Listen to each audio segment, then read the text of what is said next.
Yes, sir. Check it. I think we are good to go now. All right. Man, what a way.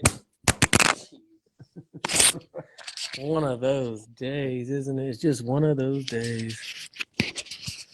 All right. Let's see. There he is. How do we change this? Can we hear him? Live? You there, Kory? I am. Let me see here. Hold on. Can we hear you? Hold on. I think we got it muted. I think your microphone's muted or something. My mic's not muted. Can you not hear me? No volume? No volume? Oh, now we got volume. Okay. Well, how do I get this thing? That's the crazy. We don't have our mics, but we have his volume. Am I sideways? Turn one more. Right there. It's straight? Right? Yep. It's completely sideways on my screen. So I have mine sideways. That's probably why it's straight up on you. Okay, let me see if I can get this situated. I'm getting some feedback. Can you hear me normal or not? You're probably. I actually have you through a Bluetooth speaker. But I'm going to try something to see if I can hear you without that. Okay.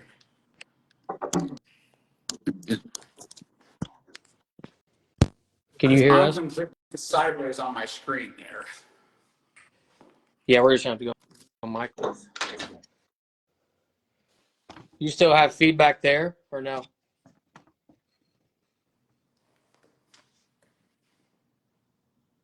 You good, Kory? I can hear you guys. Can you hear me? Yeah.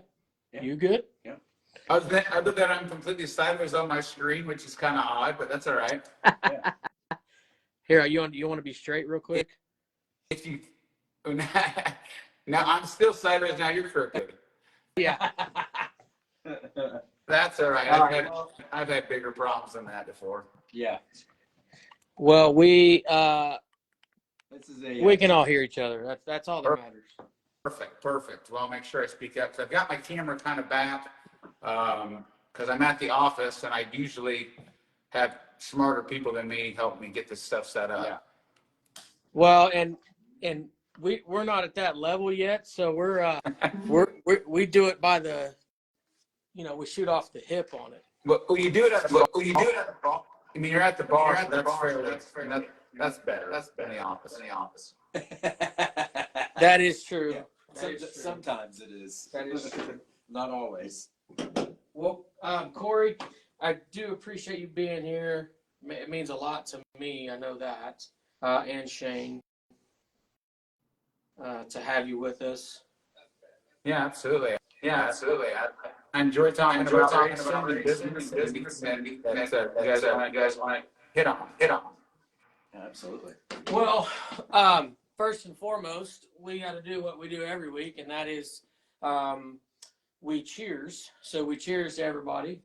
Get my beer on. There we go. Trey Lambert told me I should have DoorDashed you a 6-pack of Monster. I've got Monster upstairs, but it's a little bit late for Monster. Yeah. I agree. So I've got a 5 o'clock flight tomorrow to North Carolina, so we're running Millbridge. Tomorrow night, go cards, and then Wednesday night, Micro, so we'll be out in North Carolina for a couple of days. Wow. Nice. You guys are busy. I like it. Like we're not busy, right? Right. Yeah. Right. So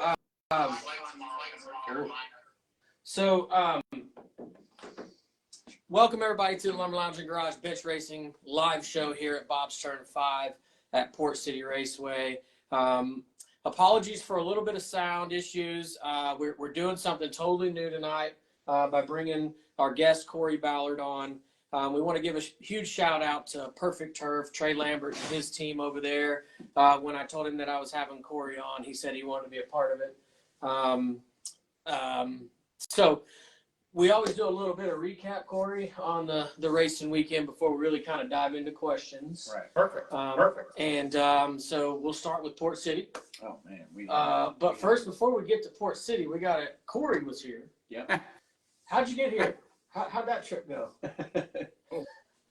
Well, so we were on a family cruise to Disney cruise last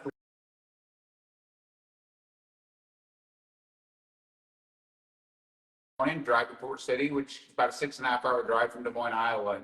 And, flights got delayed, so we were supposed to go to Minneapolis. I was going to ultimately I get to Chicago at 11 o'clock. Friday night. I rent a car, drive till morning to get home. Slept till 7. Woke up, we headed to Port City, and so I was running on fumes, and then, believe I went out qualifying, we had the battery went dead, and car issue, and so when you qualify last in Port City, you're just set up for a tough night. Yeah. And on the way home, I left, and I'm like, man, can I make it home? I got no sleep, and I was sleeping like normal. He said, hey, you were going 8 and 7. I said, well, that's my car number. I was actually going 8 and 3. Nice. And I said, I know you don't probably care, but can I just tell you what happened the last 24 hours of my life? And I told him real quick, and he goes, just go. Yeah. No, I've used that before. It works. Yeah, I mean, he felt sorry for me. Levi was sleeping in the front seat of my pickup, and I was exhausted and dirty, and I think he felt pain. Yeah.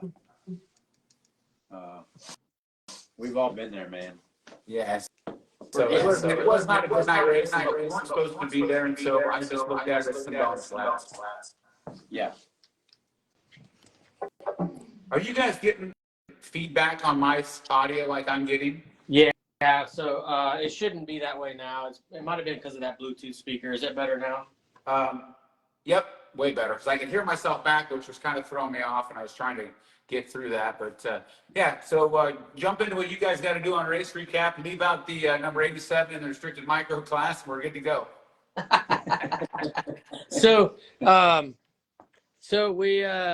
we had the Turnpike Challenge this week. Started off on Thursday night at Creek County Speedway. I was not there for that. I was actually in Indiana when that happened. I was baseball practice. Yeah. Yeah, missed that one. They They said it was good. Yeah, who won? Cannon? Yeah. Cannon won out there? Yeah. And then we had 2 nights here. I came the first night. Mm-hmm.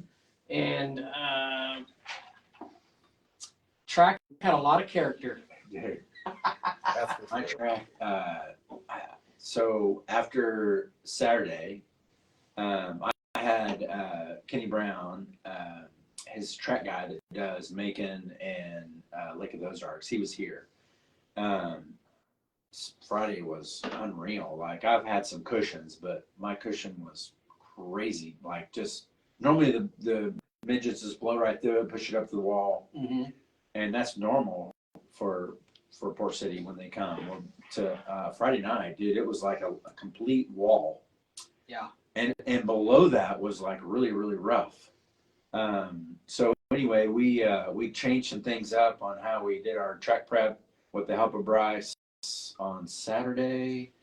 Same thing. Like, it's so after the race, Bryce had to hightail it out of here. He drove back to Missouri after the midget race, and the cushion was so technical that some of the micro guys just didn't even try to even venture up there because it was so rough. I brought Blaine Morton out after the race on Saturday. I'm like, man, like, can you walk around my track and kind of guide me on what I need to do here? Because I'm having issues that I've never had before. And he's like, oh boy, he's like, you got a little bit of a problem here. Really? But Blaine's like, you're gonna have to get a little creative on the grader. And I said, here's the deal. I said, I'm a grader operator. I'm not a really good grader operator. Right. So he gave me some ideas on how I need to fix it. And I went home, thought about it, Sunday I sent Blaine a message. I'm like, hey man, I'm like, I totally understand what you're telling me to do, but I might need some help. Right. He's like, yeah. He said, obviously Blaine's extremely busy with his excavating company. He said, I'll try to get to you this week. Of course, I've got 2 practices and all this other stuff going on. So we'll see. Worst case scenario, I can massage it and get through Saturday, but my track is like delaminating, and I've got like wet dirt on top of dry dirt, and it literally is peeling out in chunks like the size of a midget. Mm-hmm. Never ever had that happen before. So you think it's because of the weather or the rain? No. I just think it's just the way I've done it in the last. I mean, I think the weather leading up to the first couple nights. Here's the deal: the midgets throw dirt like a sprint car, right? Mm-hmm. They're not like a micro. They're heavier. They have obviously more power. Like I have dirt when the midgets come. I have dirt that's thrown up over the bleachers. Yeah, that right. never happens with a micro. Right. I just think the way that they race the last couple of nights has compounded my problem. So Kory is in. We'll get to this a little bit later. Kory's involved in the lawn and landscape industry, and I'm sure that you've moved a little bit of dirt in your lifetime, Kory. When you come here, can you because I know you used to race too, and we'll get into all that, but does that help you when you come to like race with your son and all that to look at the track? I mean, not from my landscape or lawn care experience, but I certainly can look at the track. I was never a great racer. I raced when I was young, and then I raced a little bit later. But I can look at the track, and I think I pay enough attention. I watch a lot of racing. When we're at the track, I spend a lot of time watching. So I'm no expert by any means. But yeah, Shane's right. Like the track Saturday, when those midgets run on that baby, there was no high line for at least especially the restricted micros. Levi went up high a couple times, and there was just nothing there. And the track definitely had character. 1 and 2 high was pretty rough, especially coming out of 2. And it definitely makes it tough. It was slick. It was just a different style track, and it's amazing how well you guys get it back after what it looks like at the end of the night. Because when those midgets are running on there, it's even when we were there a couple weeks ago, it slicks off, but it doesn't get like it was, this weekend. It was definitely tough. No, you're right. The hard part we have, at least for me, and listen, I've been trying to do track prep at least. Well, here's the deal. I've been doing the grading for 5 years now.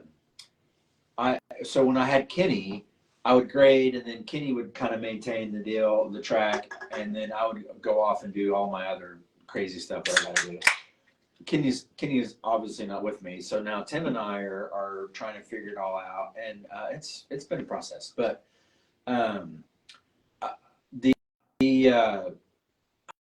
I don't know. I don't like I said, I've never experienced my track actually coming apart like the way it is now.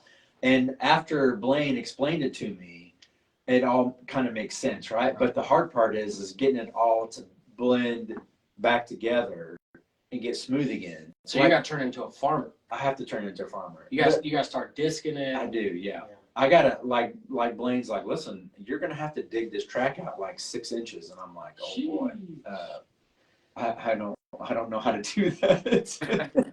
I don't either. Right, I don't either. I wonder how you always get it back, because when it gets like that, it's just coming up in pieces. I don't know. It's interesting, because we'll be back Saturday night for the points race, and we'll be back for the spring fling. I mean, we'll be there a lot this year, and I think that's what's really cool about your track, is it just has so much character, and that's why we committed to racing the micro there. I mean, if you want to be good at go-karts, you go to Millbridge. If you want to be good at micros, you go to Port City, at least in my opinion, and that's why we committed to it. And the track just changes from, early it's gripped up, and then it's slick, and then by the feature, it's a totally different track. And the kids and the adults that can drive good there can drive good anywhere, in my opinion. I agree. Yeah, and we talk about that time and time again. I mean, if you're good here, you can be good anywhere, and the proof's in the pudding, right? Like you got guys all the way up to NASCAR that are and Wayne Sprint Car Racing, World of Outlaws, everything that are up there, and they're winning races, and this is their home track and where they started. Yeah. Yeah, I mean, it's a 6.5 hour drive for us, and we committed to be there every weekend, with the exception of some travel stuff that we're doing with Chad Bowden and the CB team. But every weekend that we're not traveling, we're going to be there, and that was the conversation I had with Chad after when Levi moved up to restricted. I said, how do we race sport? How do we race sport every weekend? And he said, I don't know. Let me do a little work. And we kind of talked through it. And we had a couple different options, and then we teamed up with Driven Midwest, and we put a car there, and they it was our first weekend, and it was a little bit rough, but they're awesome. They're a great team. They know what they're doing there. Just great people. And Harley was spending some time with Levi, which is exactly what he needs at 10 years old. And but that's our commitment too. We know we're going to get our butts kicked for a while, and but if we want to be good, we got to race the best kids at the best track. I don't know how long it'll be. I mean, I've been watching Levi race for a little bit now. I mean, and he catches on pretty quick. I mean, talk a little bit about what you have going on for the people that don't know who you and your son are. Give us a little bit of background on you yourself, your racing, and then what you do now with your son and everything moving forward. Yeah, well, my racing's not important, really. I mean, I grew up racing, flat carts back in the day. They didn't have wing carts, and raced with my dad and loved it, and then raced motocross, and then I got completely out of it for a while. My brother and niece and nephew raced go-karts for a long time, and I went to a go-kart race, I don't even know, it's been 6 years back, and they had the 500s running. And my wife said to me, you met Lindsay, I think both of you probably have, she said, I can't believe you don't race those. And I literally said, no shit. Like, and I'm like 45, right, at the time, or 44, and I'm like, that's all it took was, I can't believe you don't race those. I literally bought one, got it set up, and then I ended up buying Carson Quapples, who's now racing for Junior Motorsports. Yep. And had pretty good success with that. I just wanted to see if I could beat the young kids, right? I was like 47. I'm just gonna say this, and anybody watching is gonna laugh, especially my CB guys, like if Chase Flat. So I won the points championship at English Creek at 47 years old.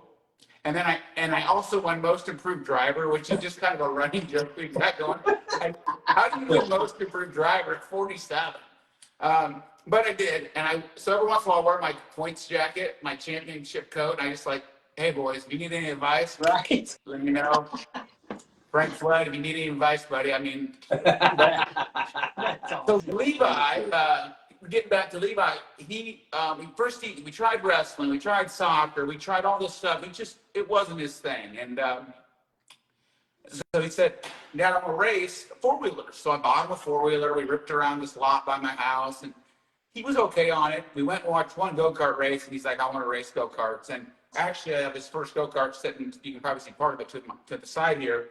I went and bought him this PRC, kind of used nothing super fancy, and we started at English Creek, and it was rough, boys. I mean, we went out, and he just absolutely he was getting lapped in the B, man. I mean, it was bad. First time he went out, he's like, hey, I was like going fast, and I'm like, He's like, you were going like 12, 15. I mean, he was so slow that it was almost dangerous, and you guys have seen that when kids start sometimes. And that first year was rough, and I can tell you, I was literally this close to quitting. Like, he just didn't get it. I mean, he was spinning out hot laps. He flipped one night at Newton Kart Club. He flipped twice in hot laps. Hit the wall, flipped. He put him back on his wheels. And I said, hey, bud, you go high. We call it the marbles there. You go high, you hit the wall. That's how the track is. Next lap, he comes around high, hits the wall, flips again. And we go to another track in Illinois, and he went off the track twice in hot laps. And Chase Flat was standing there, and I didn't know Chase like I do now. And I said, like, this just isn't for him. We're going to do something different. Like, we tried. It's just not his thing. And from what I remember, he said, like, don't give up on him. Just put his ass in the seat. He's like, Braxton was terrible. And I'm like, Braxton was terrible? Like, all I've seen that kid do is win. Right. He's like, dude, he was it. And so that night was kind of a weird spot. I literally just went up to him. And I think I was putting too much pressure on him. And so I just went up and said, bud, I love you. I'm proud of you. Just go have fun. And I went and just sat down. I just left him alone. I made sure he was buckled in because we have a little routine. And I just went and I just sat down and he got like 7th that night. And I was like, oh shit. Huh. Yeah. And we had fun for the first time in a while. Instead of me chewing his ass and telling him you got to go faster. And so that was the last race of the outdoor season. And so some guy said to me, hey, there's an indoor track about 3.5 hours from here. If you got to race indoor if you want him to get any better. And I'll try to speed this up. But he goes to Emma indoor and he wins the first night. And he comes off and he's like, I can win. I said, I've been telling you that. That's what I've been saying. Yeah. And so then I started putting some energy into his car. At that point, it was this car. We weren't even cleaning tires. I wasn't changing gears. I was just putting gas in it and letting it go in circles, right? Yeah. And he went on to win a lot of races. And in 2023, he won 51 karting races. So raced 98 times, won 51 karting races. So he was just dominating. I don't say that to like brag because it's green plate winged outlaw kart. So, but we raced, I think in 18 states, 20 some tracks. So we were traveling all over trying to race the best kids. And then 2024 was last year. And we signed on with, agreed to race the junior sprint with Chad Boat and jumped in the junior sprint and did really well. And so that's been really fun. We're doing a lot less karting, but I think he won 18 or 19 times. He's won 73 times in 2 years, which is a lot. But he said, Dad, you think I can win 50 times next year? I said, no, bud. It's been very humbling. I think for all of us, as we continue to move up, and you guys know, you've been around it your whole life, it's hard, man. Every time we move up, the competition just gets harder and harder. And you got to Millbridge, and a guy said to me the first time we went out to race karts at Millbridge, he said, no offense, Kory, but everybody's Levi here. And I was like, none taken. These kids are all good. Mm-hmm. I mean, they race nonstop. They have the best stuff. Their dads are dialed in. Yeah. These kids are all good. So now we're running the junior sprint part-time. We're going to run it at the spring fling coming up, and then we're going to make a decision kind of what we want to do. Maybe we're just going to run the KKM events with that, but we're really focused on the restricted micro. We'll run a little bit of karting. I think in our schedule, we've got about 6 or 8 karting races in the nationals that we'll run. But so that's where we are. He's 10 years old. He's only been racing for 2 full seasons. So we're a little bit behind where some of these kids are. And I have to, kind of be reminded of that sometimes. Chad says it to me and, he's like, don't compare yourself, don't compare him to Braxton Bush. Compare him to the kids that are, just moved into restricted, or compare him to the kids that have the same amount of experience, because I'm tough on him. I'm crazy. I gotta chill out and try to have some fun. So I'm hard on him, and I'm trying to be better because I'm gonna take the fun out of it again, and that sucks. Yeah. Yeah, and I mean there's that fine line, right? I don't care what sport you do, right? It could be basketball or baseball. My dad did it to me, right? He would treat me or he was harder on me than he was on the rest of the kids, right?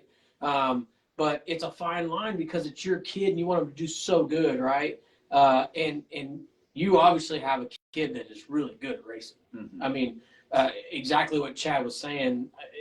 When I helped Ryder McCutcheon and Kyle McCutcheon, we were fast out of the gate, and whenever we would have a bad night, I'd have to remind Kyle, dude, this is only his 2nd year in a micro. We're running against the best of the best in the nation. It's only his 2nd year in a micro, and it's hard to decipher that when you have that much success out the gate. Yeah. So Kory, it's actually really, really good that you bring all this up, because obviously at Port City we deal with a bunch of kids and parents, and I've seen and heard and tried to help parents as much as I can, and the kids too. But the parents are always the problem. And I'm not saying that in a bad way. No, I'm just saying that they just lose track of, and I'm kind of the same way. Even with my little guy, even with baseball, it's man, they're kids. But the thing is they the group, meaning you and your wife and everybody, everybody needs to enjoy it, because I tell people all the time, the chances of your kid making it is less than 1%, right? So, and I'm not saying, and I tell this to all the parents, I'm not saying that your kid can't make it. That's not what I'm saying. What I'm trying to tell you is that you have to enjoy the process. You're going to have good nights, bad nights. And if you don't enjoy that, then the kids just get burnt out, and they'd rather go play, football or baseball with their buddies after the race, right? Yeah, for sure. It's tough. Yeah, You know? it's tough. I know it's It is, tough. and and I tell my wife this all the time. I'm like, babe, someday we're gonna look back and wish we were at a dirt track with our 10-year-old eating chicken finger. We were at Port Saturday night. Levi and I went up there. He got his chicken finger and fries, basketball, watching midgets, and we're talking. Like, someday I'm gonna wish I was sitting there with my 10-year-old boy talking about racing and watching, some great race car drivers rip around in midgets. And I was actually pretty calm Saturday, shockingly, because I was so tired, and I was like, it is what it is. But I can drive all the way to Port City for 6.5 hours and say I'm going to be on. Tonight's going to be. I'm going to be super. I'm just going to be fantastic. I'm going to keep my shit together and go out and qualify. And I'm like, what the fuck? Yeah. I mean, he'll go out like the first night. He went out and got right on somebody's ass in qualifying. And I'm like, dude, we've raced 100 times a year, like. And I agree. Like, I thought NASCAR was going to be calling after he won 51 hard races. I'm thinking NASCAR's got to be calling anytime soon. And the reality is, I don't know where we're going with this. He believes he's going to race for a living. Now, whatever that looks like, I don't know, guys. Yeah. I mean, he wants to race, a midget. He wants to race sprint cars, and I will do everything in my power to give him every opportunity, and I'll drive him all over the country, and we'll do whatever we can if he puts the work in. Yeah. But I have to be careful, because I could certainly burn him out, and he could look at me one day and just say, Dad, like, I don't want to go, like, I'm tired of you chewing my ass. I don't want to do this anymore. And I know that, but I still lose my shit all the time. Right. It's And hard. I think the coolest thing is that like you're aware of it, and like you're trying to make it better. Like, you know what I mean? Like if you're not aware of it and you just keep doing it, then it's like, what are you doing, right?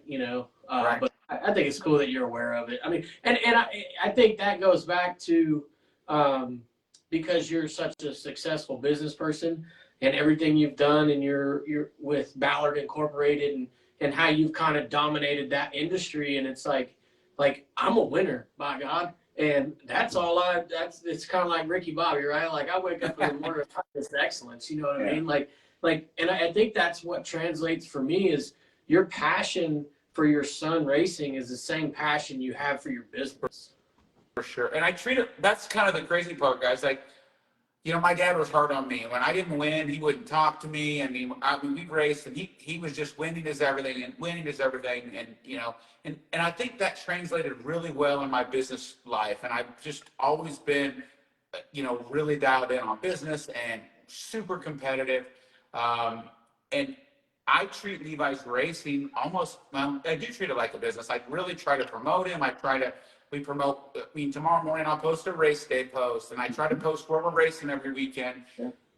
And I'm sure some people think I'm either being, braggadocious or boasting, and maybe it's a little bit showy, but somebody's got to promote him. And so I want to promote him. I mean, I want to show where we're going. If people care to follow it, then they can. If they don't, if it's too much for them, they certainly cannot. But so I do treat it a little bit like a business, maybe a lot like a business. And I put a lot of commitment into it. Like, again, we just got back from port we got back Sunday morning after we stopped at a shithole hotel and got a little bit of rest.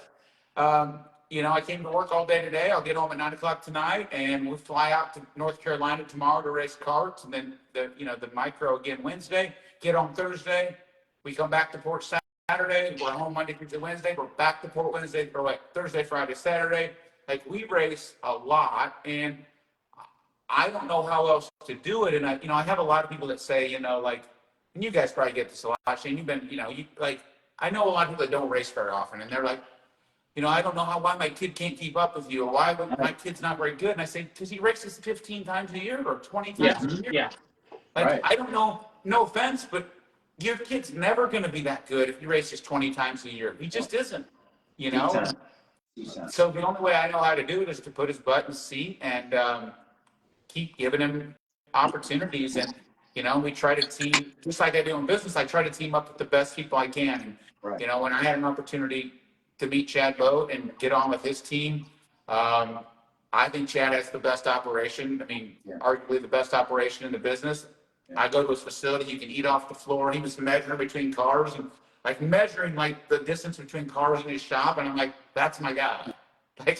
Anybody that cares about that much detail, those cars are perfect. And then all I have to do is worry about my driver, right? I don't have to wonder if the car's good, if the setup's good, because I'm not good enough, for me to buy a junior sprint or buy a micro and learn how to dial it in. I just want to show up and know that I just got to figure out how to get my kid to, he just got to drive the car. And we know that when we show up, we got a car capable of winning every time. Yeah. We've actually talked about that a lot in the last few episodes about, the in parentheses, the rental rides, right? Right. So for a guy like you that has a business and you're dedicated to your business, you don't have a truck trailer, you don't have employees, right? So you literally fly in, Levi jumps into a car that's capable of winning, and like you said, it's easier for you to do that. That's something that's becoming really, really big in our world. Yeah, and it makes it easier for the dads that, I mean, and you just said it, right? Like you don't know what it takes for the setup wise and all that. So instead of trying to build your own team, you put your son in a situation, you're gonna spend the same amount of money, right?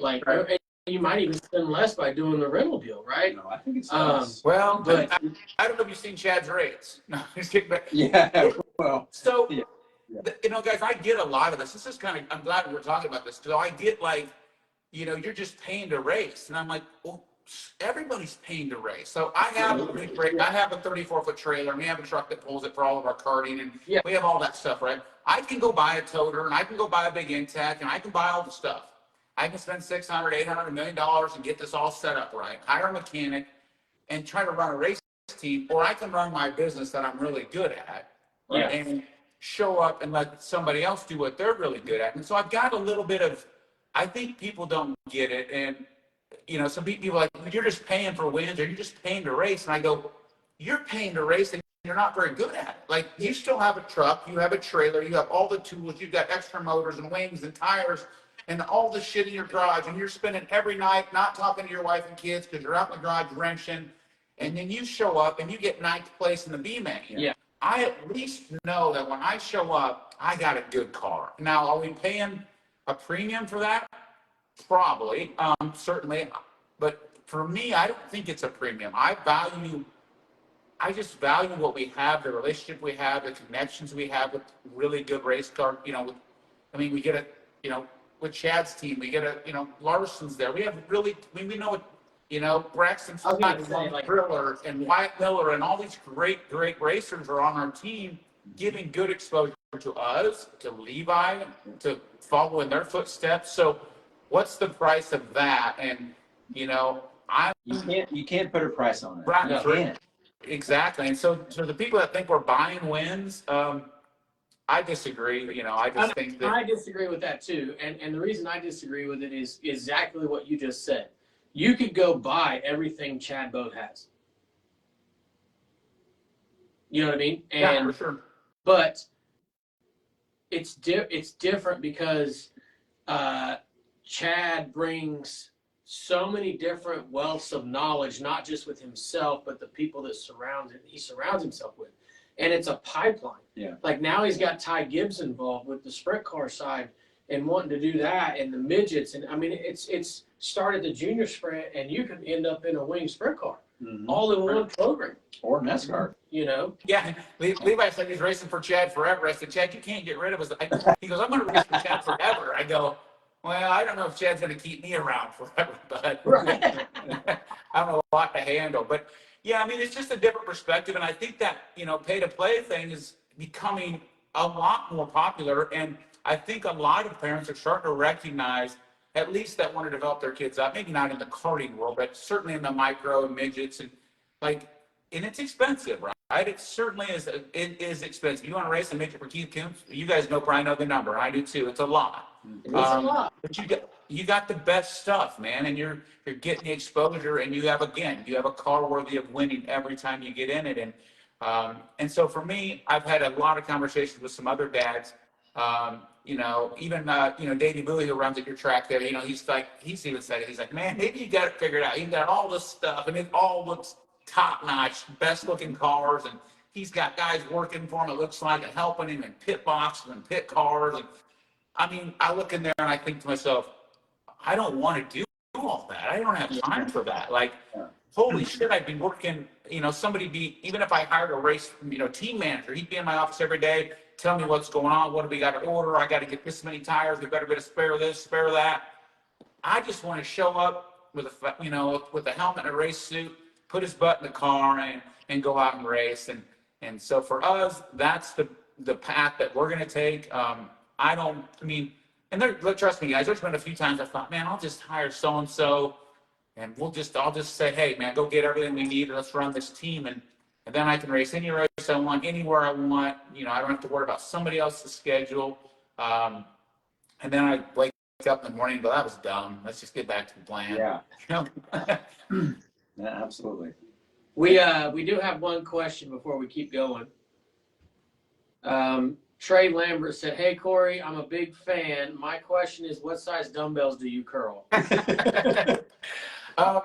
Trey is awesome. So I met Trey 4 or 5 years ago, and him and I have talked a lot of business, and I've since sold my lawn landscape company. But not every time, but most of the time I'm in town, Trey will come over to the hotel I stay at right there in Catoosa, I think it's called, and him and I will have coffee. And the dumbbells I curl now are what's 16-ounce monsters? I mean, what's that? There you go. I try to stay really active. I'm fighting. I'll be 50 in May, which seems bonkers to me, but I'm fighting it as hard as I can, boys. My wife always says, she's like, you can't keep this up forever. I'm like, I'm going to try. I mean, shit. So I try to stay active, but I do not lift heavy weights, Mr. Lambert. It's all for show. It's just all for show. So I have so many questions. We don't have enough time for this, but the one thing I wanted to ask you is, we've talked about you being with Chad and with CB Industries, and obviously he does more of the junior sprint and all that. With where you guys came from in the Iowa area, did the flats have some influence on that? I know you guys raced with him, and how did you kind of say, hey, this is the route we wanted to go? Yeah. So I was following, it's weird when you're in, when you're in the karting world, to you, that's the most important thing going on. And it's kind of interesting, and I noticed that all the time. Like, I remember racing go-karts, and the Tulsa shootout was going on, and Braxton was racing, and he was starting in the 3 spot, and everybody had their TV on the Tulsa shootout. And I knew the flats, but not as well. And I thought to myself, who gives a shit about the Tulsa shootout? We got a go-kart race to win. And so everybody lives in this kind of small world, right? At that moment, all that mattered to me was Levi's the A main that we were trying to win at the Lincoln shootout in Nebraska. And so everybody lives in these little small worlds. And so then I started paying a little more attention as Braxton was getting these wins, and he was down in Texas, and he was holding up these horns that he won. And I'm like, what are they doing? I want to know a little bit more. And it wasn't much after that. And what I remember, Chase said, hey, are you interested in racing a junior sprint? Chad Boat, I think, why don't you call Chad and talk to him? And I don't know, guys, I don't know if it was because Levi was doing well. I mean, I think certainly Chase thought that he must have had some talent or wouldn't have asked us. And Chad doesn't have guys that race for him that aren't usually pretty good drivers. And so I reached out to Chad and kind of talked a little bit about the program. Braxton was still in the junior, but going to be moving up. And so it gave Levi an opportunity to take over right where Braxton left off, and Owen Larson was running the junior a little bit with us as well, and so that's how that really happened. I didn't know a lot about it. We showed up the first time he raced the junior sprint. We showed up at the Tulsa Shootout, not this year but last year. And he went out the first heat, didn't know anybody, goes out, wins the heat, goes out, wins the qualifier. And I looked at my wife and I go, "This ain't that fucking hard." Like, no clue what we're doing, right? But so it's but yes, I mean, definitely Chase Flack has been a big part of that. I mean, and he mentioned, like, if he doesn't meet LW and get connected through them, you know, he doesn't know Chad. And then it's kind of interesting how it all kind of just falls in place, and they get connected and they race karts, and then he gets an opportunity with CB, and then he introduces us to Chad. We get an opportunity with him, and I think it's been a really good fit. Chad may, I think he would agree. I'm a lot to handle. I'm pretty high maintenance, and my energy level's pretty far up there, and so, but I think they know that my heart's in the right spot. I just want to do well. I want to have the best stuff. I want Levi to be successful. So I don't think it comes from a bad spot, but it's definitely been an awesome opportunity with Chad, and you know, he's just got a great team. And to your point though, like, they're doing so much. I talked to Chad today for 45 minutes about the weekend and what's coming up, and you know, do we keep racing the junior sprint? Do we not keep racing the junior sprint? He's got a sprint car team. He's got Gibbs and Pursley kicking butt. Like, he's got so much going on that how can he focus on a junior sprint and a sprint car team? But he's got really good people, and Chad, I mean, he's just really good at what he does. I mean, he dials those cars in. I mean, when the dude's just really good at what he does. Yeah. You can see that too. Drake said, "Hi, Uncle Kory." Oh, he's on Drake's on there. Yeah, so he was just with us on the cruise last week. So I'm going to get Drake actually down to Port City one time this year. I told him, see if him and Nick want to come down and just watch some. It's interesting when you only race go-karts, you just don't even know that whole other world exists. Lindsay's dad came down to Port for, I think, either the KKM or the Rouge Rumble at the end of the year last year, and he was walking around. He's like, I had no clue. Like, he'd only been to some go-kart races, and you show up and you just start seeing all these big rigs and badass setups, and you go, oh, yeah, like, it's a big league. It's nuts. It's a big league. It's nuts. And then you go to a sprint car race, right, a World of Outlaw or High Limit race, and you go, oh, like, yeah. So, do you think that's kind of the ultimate goal, is to do the sprint car stuff with Levi? I think so. I mean, that's what he wants to do. I mean, he's 10, right, guys? So I try to keep it in perspective. Yeah. You know, Got a long way to go. I've got some people that give me pretty good advice, and I got a lot of people give me advice. I don't know what is what, but I've also talked to some people that have said that I trust a lot, including like even Kyle Larson. I asked Kyle something. I said, hey, somebody wants him to maybe get on asphalt, run the Legend, maybe run a Bandolero, which we've done a little bit of. And, you know, Kyle said, dude, don't listen to those people. He's 10. He's like, just go have fun. Go race. Just go do whatever you want to do. Nobody really he's like, he's 10. Just like, until they get about 13 or 14, the information I keep getting, it's like, until they're about 13 or 14, it doesn't really matter. But, you know, just go out and have fun. Obviously, you want to keep their butt in the seat. So, I mean, that's what Levi wants to do. He wants to continue to move up. He literally thinks he's going to race for a living. I'm like, yeah, but dude, you're going to have a job. He's like, no, I'm not. I'm like, he's like, I'm going to race. And I'm like, well, we'll just talk about it. Like, we'll talk about it later, bud. Yeah.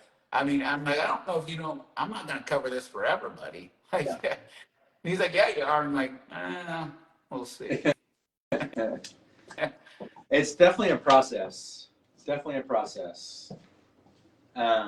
You know, so I've told a lot of parents, like, I was a micro and then straight into a sprint car.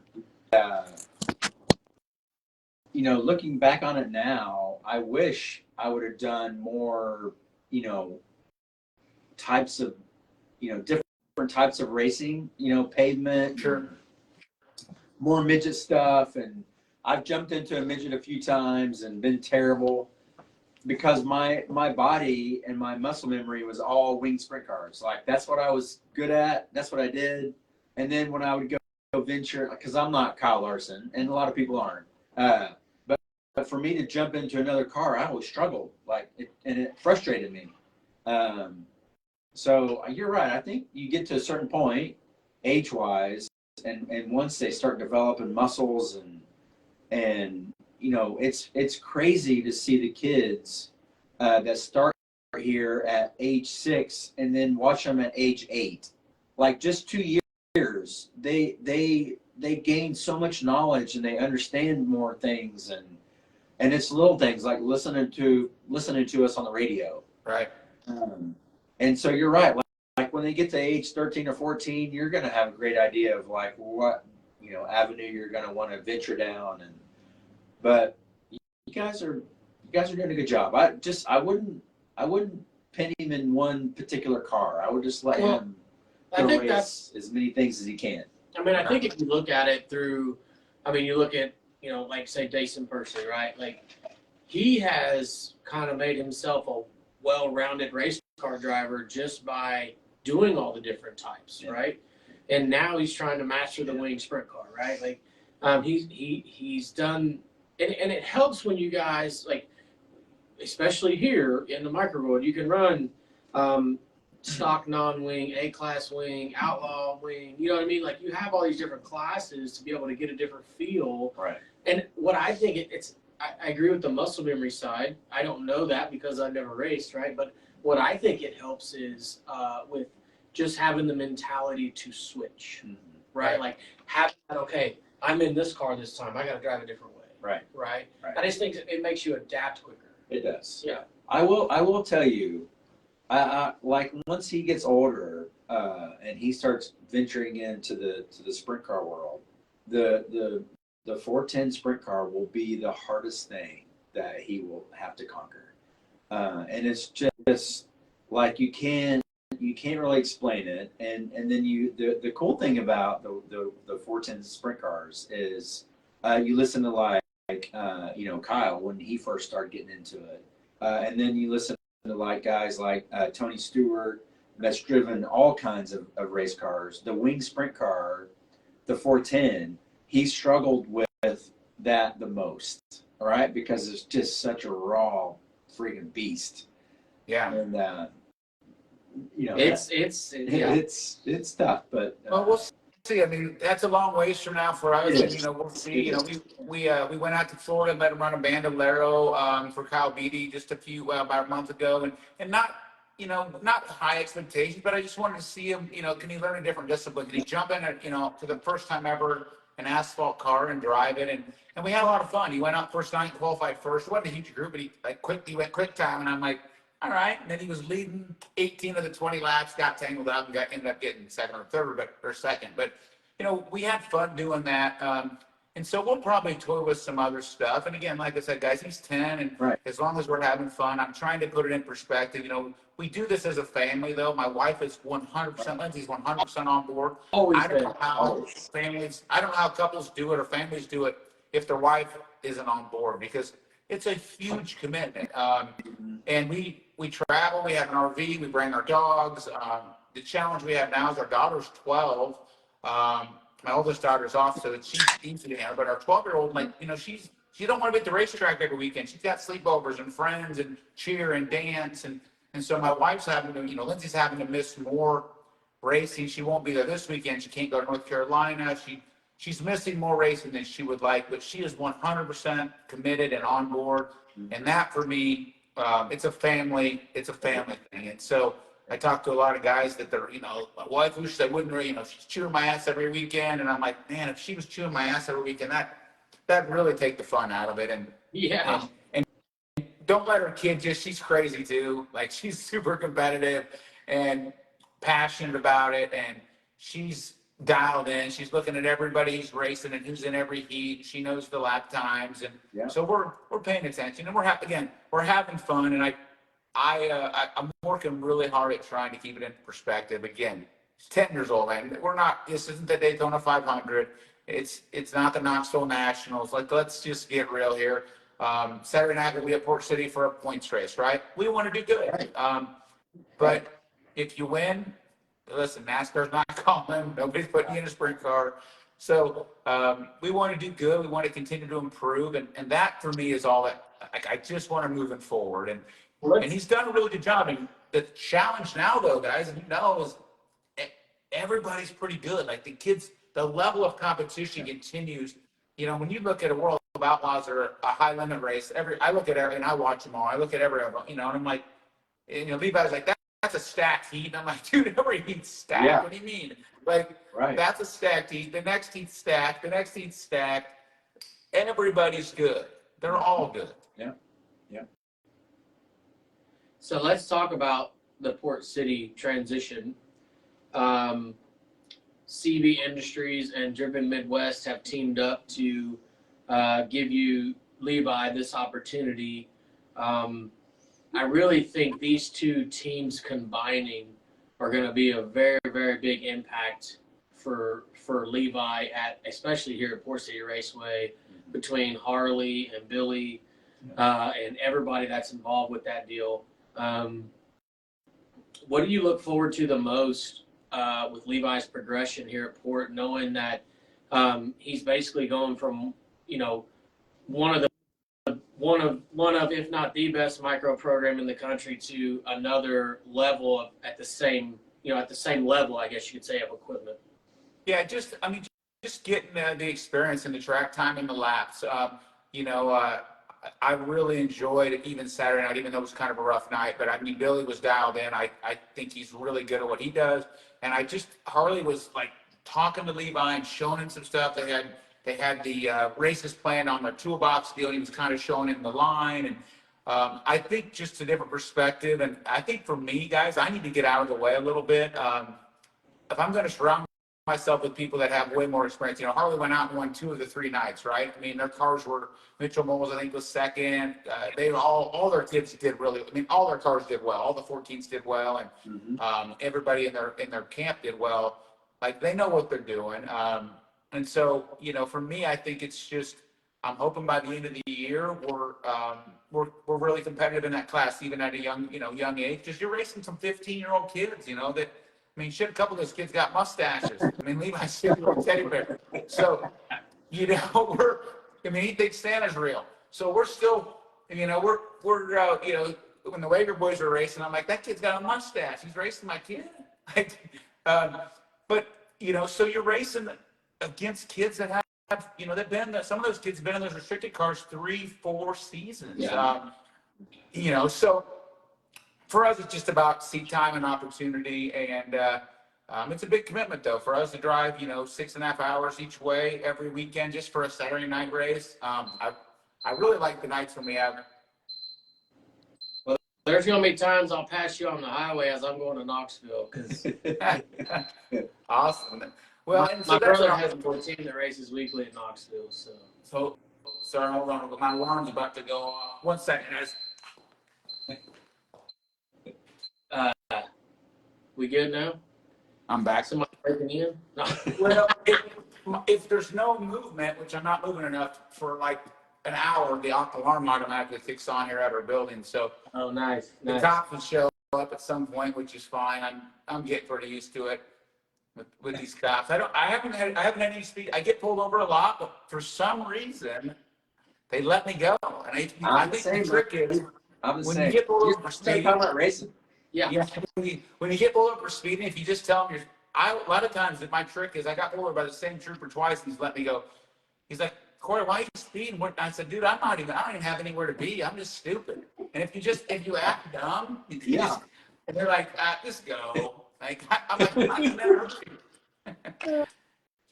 It works. Well, so far I should be careful because I speed when I'm not even in a hurry. I don't know why, but I got nowhere to be. I'm the same. And then tailgating. I get in trouble for tailgating. Yeah. The new RV that we have actually runs. I was running down when we came down for the Outlaw Nationals. I had that puppy running like 82 the whole way, and it's just smooth as can be. And it doesn't even feel like it, but I was right on people's ass, and it sits so high. I'm like, I got to be careful because that's a little bit. I'm pushing some weight. Right.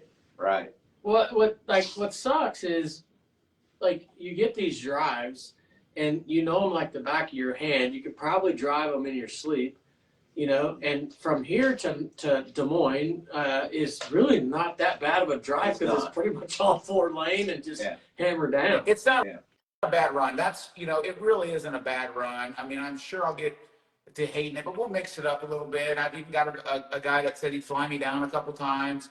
He's got a small plane, and if I can mix it up a little bit, I just don't want to get to the point where it's just not fun, where I'm just like, I don't want to get to the point where I'm like, shit, we got to race Saturday. I want to be like, man, let's go Saturday. And so we'll mix it up a little bit and try to keep the fun going. And again, it's more excited for the season. Again, we didn't start off awesome Saturday, but we weren't even supposed to be there. I thought we were coming back from the cruise on Saturday anyways. And when I found out we were coming back Friday, I got over to Chad and Holly and just said, hey, we're going to show up Saturday. And showing up on the last night when those guys had been ripping, already kind of behind the 8 ball in the first place. And then, but still, like I said, we got some bonus laps in and we wanted to get there this Saturday. We wanted to get a few more laps in before the spring fling. So we at least feel like we have a fair shot. I think that's the first A we've missed though. He's race restricted maybe about a dozen times now. And that was the first day we've missed. But you qualify dead last, it's a tough go from there. It is, yeah. And Port's tough. Like it's just, you figured it out pretty quickly. Like Port, it's on our side, on the track side. It's really hard to get the track right when you have 100 and something micros, and then you throw in 50 midgets. Yeah, that qualify, right? And my track is really weird to sun and heat. Oh, and wind. Yeah, and wind, which has been crazy windy here. Yeah. But as soon as the sun goes down, I'm telling you, you can just guarantee with the track prep that we do, it just comes right back. And it's just, I can just tell you that it's going to be like that every week that you come here and race. So. Well, but race because it's where the best guys. I believe it's where the best guys in the country race, and that's where they come from. And rocking out some tins. What got going on here, so? I don't know what I did. Somehow I turned on the music. Well, at least it's good music playing. What is going on? This is not the outro, everyone. I went to plug this in and There we go. it was on your Sonos. I know. Man. This is awesome. I'm an idiot. I'm not like you on your real podcast. Oh, listen, we have people. I've got a couple guys that set things up. I'm so bad at that stuff. I mean, I enjoy, I enjoy doing our podcasts that we do, and I enjoy all this. But it's just like And here's the thing I've learned: if you pretend like you don't know how to do anything, people do it for you. Yeah. So they're like, hey, he's like, hey, you want me to show you how to do all this? I'm like, nah. Yeah. Problem is, I can't afford to pay those people right now. So I can't. I look in the mirror sometimes. I look at myself and I tell myself I don't know how to do it, but the self in the mirror doesn't do it for me. Awesome. No, it's and this deal's been a work in progress. I started this actually 4 years ago, going on 5. But I would only go live in the wintertime because all my friends raced. Right. Because I did it on Friday nights. And then I made an effort last year to do it every week, but I changed it to Mondays. And bringing Shane on was the best thing I ever did because not only did the appearance get better, but he just brings a different aspect to it. And that way we can kind of hit everybody from both ways with questions, and it's been a fun time. Yeah, for sure. I do a podcast with a buddy of mine, and it just works well. We just kind of work off each other, and I know his business well, and we're good friends, and we know each other's families, and it's nice to have another guy there where like we did a couple podcasts today, and it just seems to flow pretty well. Yeah. And we started our podcast, I think, going on maybe 3 years ago too, and just kind of as a hobby. And to be honest, guys, I really enjoy it. We talk to a lot of business owners, and I still learn stuff every day talking to guys.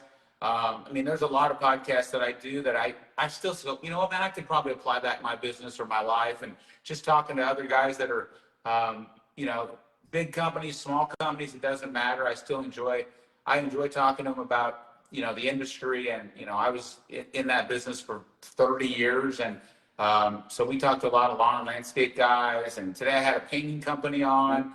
I've had, all kinds of service industry businesses on. And again, business is business. How do you take care of people? How do you hire good people? How do you keep good people? And, and how do you get business and continue to scale your company? And so I enjoy it too. I enjoy talking to people. And anytime I get an opportunity to jump on another podcast, I try to take advantage of that. So Yeah, what's I've your watched your I've podcast a watched few it too. times. So what's your number one go-to when you tell people that have a business and they ask you, how can I make it better? Like, so what's the one thing that you tell them? Consistency.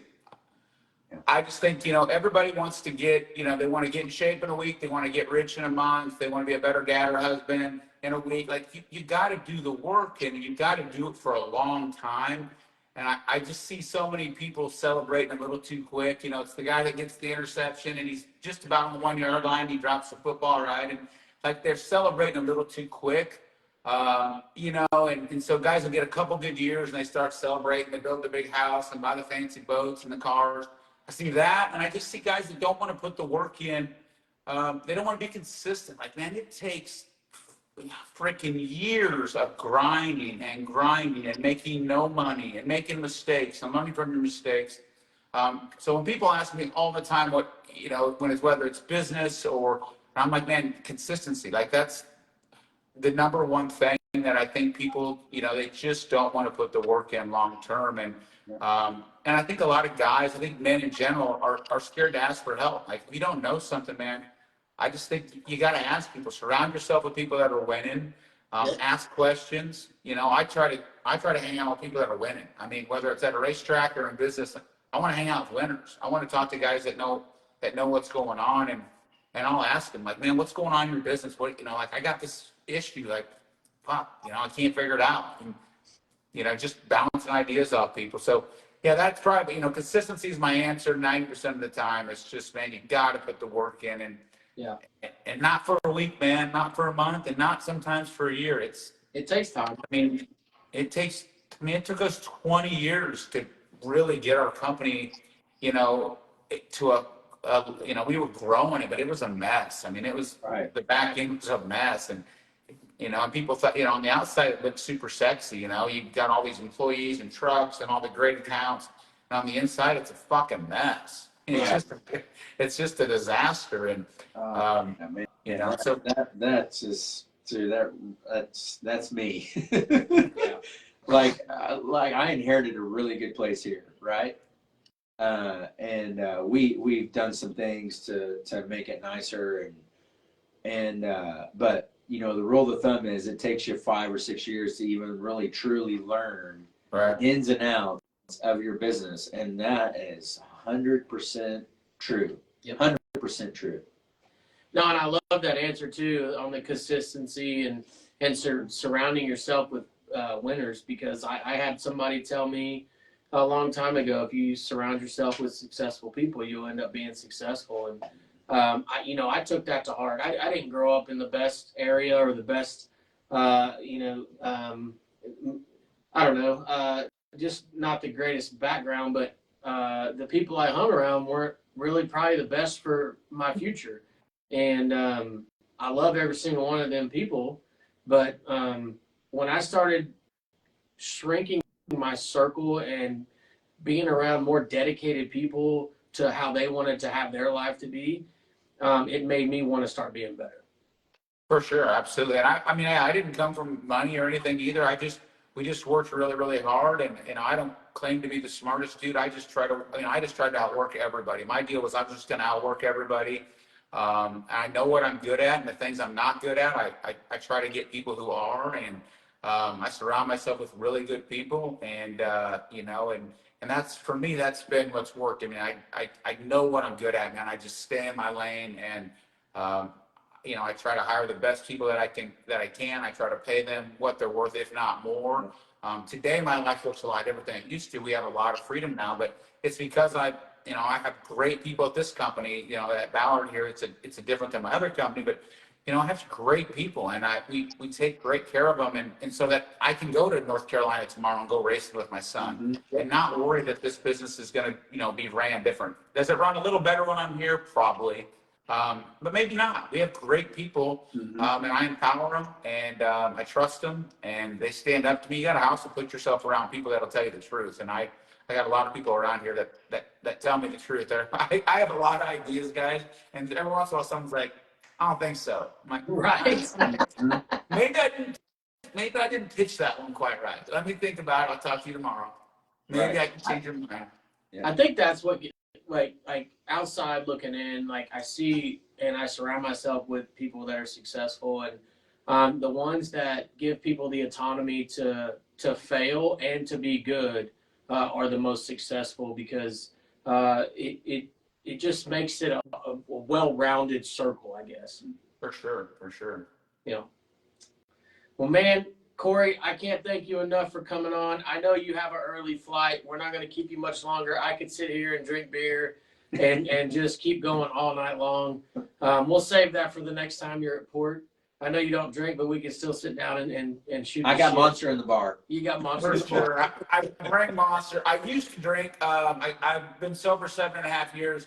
I drank like I ran business and racing. I just got one speed, boys. It's just one speed. Right. All or And, nothing. and I think there just came to a point where I was like, man, I don't know if this is working. Well, let me back up. Lindsay said, I don't think this is working. Yeah. And I said that. Yeah. And I just, everything I do is full throttle. And so it's just, I just don't drink anymore. I don't miss it. I had a lot of fun. I also don't miss being hungover. Like my buddies would be all hungover, and I'm like, fuck, I feel great. Right. Yeah. Yeah. What's wrong with you guys? Chase Flat said it's way past your bedtime. I can't, but I mean, you guys, out at 9:30. I went to bed last night. I was so tired from the weekend. I went to bed at like 7:45. I was right there with you, brother. Woke I was back right up. So I got 10 hours of sleep last night, or 11 hours of sleep. That's a freaking miracle for me. So, Yeah.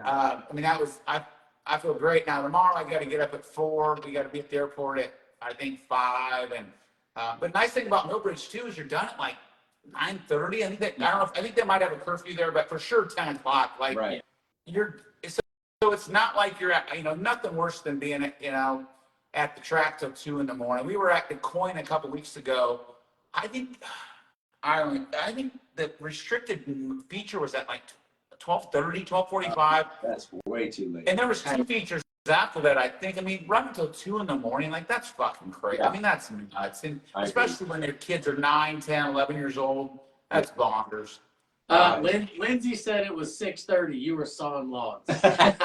Well, I woke back up. It's I 6:30, woke buddy. back up. In all fairness, I woke back up, and then I checked some email, cleaned up some stuff, went down, tried to eat. I was so tired. I grabbed some Ben and Jerry's. I took 2 bites, and I put it back. You're tired, and Ben and Jerry's don't taste good. I literally put it back, and I went back upstairs. We turned on a Dateline because we're just pathetic. Yeah. And I don't even know who killed who. I don't even know who killed who. I have no idea. That was me last night, buddy. Yeah. That was me. Same thing, pretty much. George Dickerson said, "Gonna miss you at the track this year, Kory. Good luck to you guys." Just so. I appreciate it. Yeah, George, they're going up. He's running, Cruz is going to be running sprint car, so that's going to be fun. That's going to be awesome for him. I'm excited for him. I heard that he was venturing off into that world. Yeah. Yep. Yeah, so I have that's a few good. friends in Iowa that told me he was searching around and looking, and so I wish the best for the Dickerson family. Blake Albertson, smiley face with a thumbs up. Yeah, Blake's a lawn care friend. He's out of Kansas City, so I drive through there every time we're heading down to port. Awesome. Okay, so we'll ask you. You drive through Kansas City. Do you ever stop for barbecue? I don't, I can tell you of all my food, like barbecue's probably my least favorite. I eat like Mexican food every week, pizza, pasta, but I'm not a huge. I don't mind it, but barbecue's probably if I had to pick, it's probably down at the bottom. Now in the summer, a little different. I don't mind it, something good, but I'm barbecue's probably down at the bottom for me. That's fine. You're a Mexican guy. We can eat got some Mexican good. every We got day. some good Mexican in Tulsa. I think We have some just good. chips. I mean, I would crush chips and salsa every day of the week. Yeah. Oh, dude, I'm me saying. too. Yep. Me too. I got a buddy that has a salsa company, and he gives me jars to sell at the Chili It's Bowl good every stuff year. too. And man, I could go through a jar at one time. Yeah. Oh, it's so good. Lindsay said you only stop for Monsters. That is. Hey, Hey, I'm right there with you. I she's drink. I ratting drink. you out. Hey, I drink I just. gotta do better. Bush Lights. Yeah. Oh man. But So I tell you, everybody thinks I crush Monsters nonstop. During the week, like today I didn't have one. During the week, I give myself one, either Diet Dew or Monster. About 2 in the afternoon, 3 o'clock in the afternoon, I'll have one. Right. Today I didn't even have that. Now the racetrack, boys, it's probably it could be 4 in a day. It's your cigarettes. It's your cigarettes. Yeah, maybe 5, maybe 5. I don't know. It's a lot. I mean, there's long days, man, and the problem is you drink them and I enjoy the taste and they keep me up, and then I don't sleep good, Right. and then I have one about 9 the next morning. It's just a cycle I can't get out of. But it's really just the weekends. I don't. dude, I'm I'm really good the during the same way week. though. Like I do have one every morning, right? It is my coffee, right? But when it's at the races, just get like a 12-pack, put it in the cooler, and it'll be gone. Yeah, I crush them. I just can't. I can't help it. Yeah. I enjoy it. I enjoy all the You get flavors I can drink about. You get the cotton mouth from it, because I get cotton mouth from the White Monsters. I like all of them. The white ones are good. Whites, I've kind of been getting off the white because I drank so many of them. I've been mixing it up a little bit, but any of them are good. I mean, people tell me I'm gonna, people that's not good for it. I'm like, I don't smoke, I don't chew, I don't drink. Like, if this kills me, oh fuck, I don't know. Right? That's funny. Man, we really appreciate you coming on. I know you're crazy busy and got a lot of things going on, but Yeah, it's been fun. I appreciate it, guys, and I'll be there Saturday, and hopefully we'll do a little better, and we're looking forward to it. And we're gonna go do some more racing the next couple of days, and we'll be back Saturday, and we'll be back the next Saturday. Actually, the next weekend is I think Spring Fling, right? So we'll be back Thursday, Friday, Saturday. So we'll catch up with you boys then, and we can go from there. awesome. Well, Kory, again, we appreciate you coming on. It was a joy and a pleasure. Thank you to Perfect Turf and Trey Lambert for coming on tonight as the sponsor for the show. That was awesome. We didn't get to talk about any World of Outlaw racing or high limit racing, but we can catch up on that. Yeah. It was mediocre at best, I feel like. It was. Tracks were bad. Yeah, tracks were bad. Wind was bad. Yeah. But you still got to be good in those conditions. You do. Absolutely. Gravel swept the weekend and down at Kennedale, or not Kennedale, but Cotton Bowl. Yeah. And then we had Aaron Reitzel comes back from almost crushing his face. Well, pretty much crushing his face to win. So, but Paris is not a wing track, but anyway. So, but before we go, I want to say thank you to everybody that helps us make this show happen. Forge Construction, Kaiser Racing Wheels, Hoagie's Garage, Abilene Powder Coating, T2 Promotions, My Race Pass, Ryder Mac Racing, Flying A Motorsports, Permastone Countertop Solutions, Lambert Property Service, Whitaker Glass, Arc Wrecking Company of Oklahoma, One Way Performance, Wheeler Metals, Hero Haven, Hasty Baked Charcoal Grills, Horizon Whiskey, and Hunter Hansen Racing. Without all of you, we cannot make this happen. We appreciate it so much. And we will be back next Tuesday because me and Shane have Coach Pitch baseball on Monday nights. Yeah. Our sons are going to play each other on April 28th. It's going to be bad. I don't know how we didn't end up on the same team, but but next time they will be. We blame Becky for that. Oh, yeah. But so Monday nights we have baseball games now, so the live shows will get moved to Tuesday night. So be on the lookout for that. Next week we will have Jaden Clay on the show to talk about his experience with the Trifecta Motorsports this last weekend, and to kind of let everybody know a little bit about Jaden. So thank you guys again, Kory. Appreciate you so much. Good luck at Millbridge for 2 nights on Tuesday and Wednesday to you and Levi. Awesome, man. I appreciate it, guys, and I'll catch up with you on Saturday. Awesome. Sounds like a plan. Thanks, buddy. Thanks, Appreciate it. guys. And Good night, guys. And we'll see you next week.